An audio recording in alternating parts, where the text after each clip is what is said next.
Okay, you guys, what is up? The King of Lightning is here today to do Naruto Chapter 634 review. This week's chapter, Naruto. Very simple, very straightforward, like it honest to God truly is.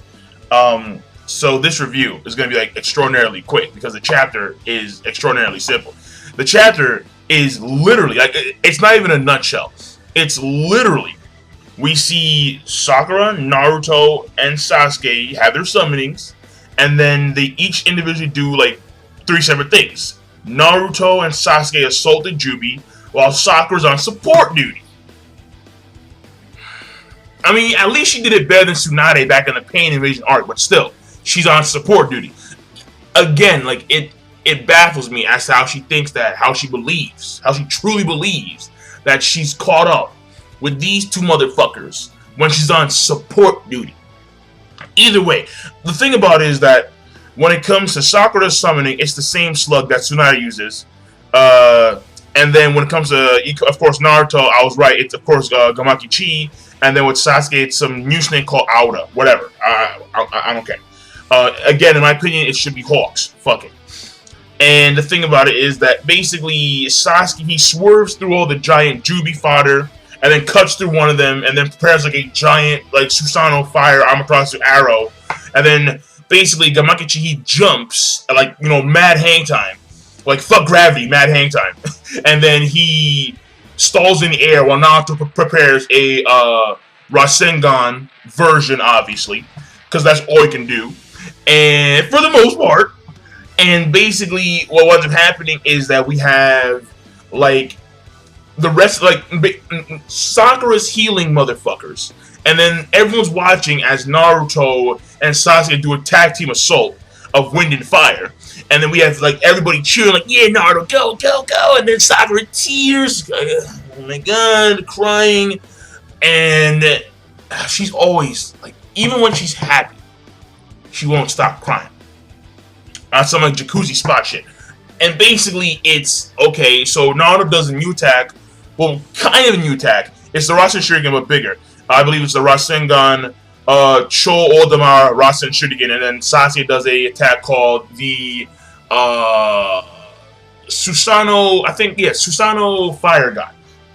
And then basically, the two attacks merge in the air, and then it's like a giant flaming dark windmill, and then it hits the Jubi.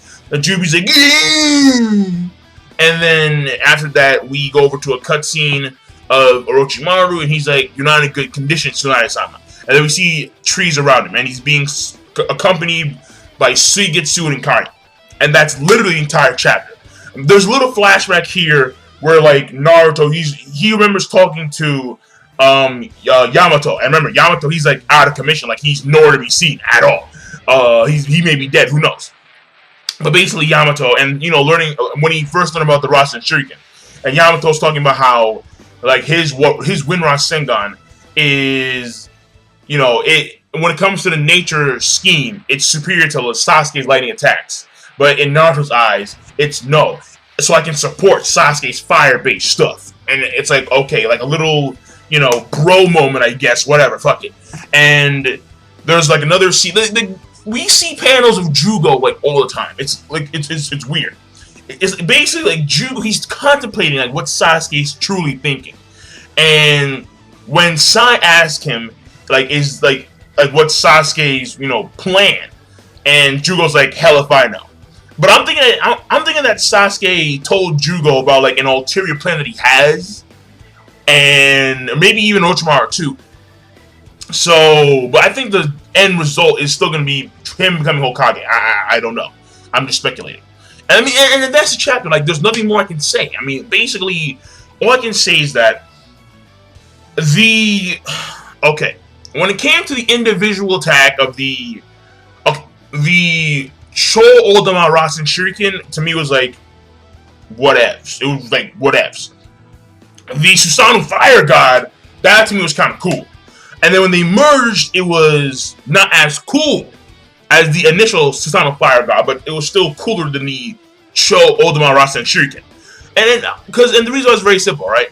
Naruto, his Rasengan base attacks, to me, I find, as of late, in my opinion, they're lackluster. Meaning that I've seen them so many goddamn times, and like you know, Rasengan and Cho Rasengan and Multi Shadow Clone Cho Odama Planetary Barrage. Just like it's the same shit.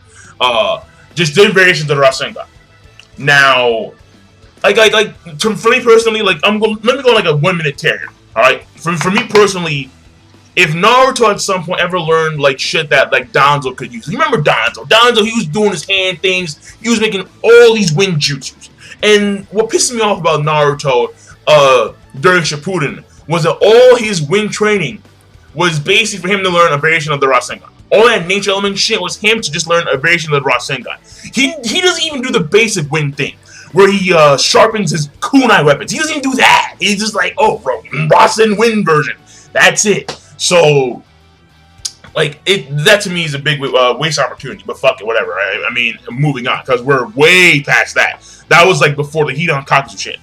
But at the end of the day, the chapter, again, it had cool moments, but I mean, it wasn't bad. Like it wasn't a bad chapter. It was okay. It was another okay chapter in Naruto. It had a cool moment here and there. Now it appears that Orochimaru is at Tsunade's location, and I think that Tsunade is still alive because the way Orochimaru said it, he's like, "You appear to be in bad condition, Tsunade." Now that's a problem. Why? Because Tsunade's alive. That's an automatic problem. If Tsunade was dead, there'd be no problems. But, and like the thing about it is that, like, so since Sakura summoned that slug, the same slug that Tsunade used, then does that mean that Tsunade has successfully healed the other Kages and they're on the way, and like Orochimaru and them didn't meet up with them at some point? I don't know. And like she's the only one there? Maybe? I mean, like, we'll see in next week's chapter, Naruto. But the thing about it is that, like, there is, I mean, as of right now, there's obviously no details. Because when you think about it, like, you can't have the same summoning, like, twice in the same location, obviously. That makes it look, obviously. So, the thing about it is that, at some point, during her restoration of the other Kages, she either had to withdraw that big slug because she ran out of chakra and she was on the verge of death and she couldn't maintain the summoning, or because actually no, summonings they can continue after, like they can continue until the moment of death. But the way Orochimaru was speaking, he was speaking as if Tsunade is still alive, just barely conscious, or something of that nature. So, I mean, I don't know. Maybe she was somehow able to retouch herself. I don't fucking know. I have no idea. But either way, we'll see where in next week's chapter, hopefully. But I'm hoping that Tsunade dies at some point in this arc. I'm just hoping that she dies, because she got bashed in half by a fucking tree trunk. So, you know, I mean, if she went out like that, oh shit, then okay, alright, fine. But I wanted to go out in some like cool, like epic, you know, Tsunade punch. Like, no, I don't want to. No. Her getting bashed in half by a tree trunk was perfect. It was absolutely perfect. But that's not the case, apparently. But anyway, I'm done. So the chapter overall is okay. So King Lightning, be sure, of course, rate, comment, and subscribe as always. Peace. Have a nice day.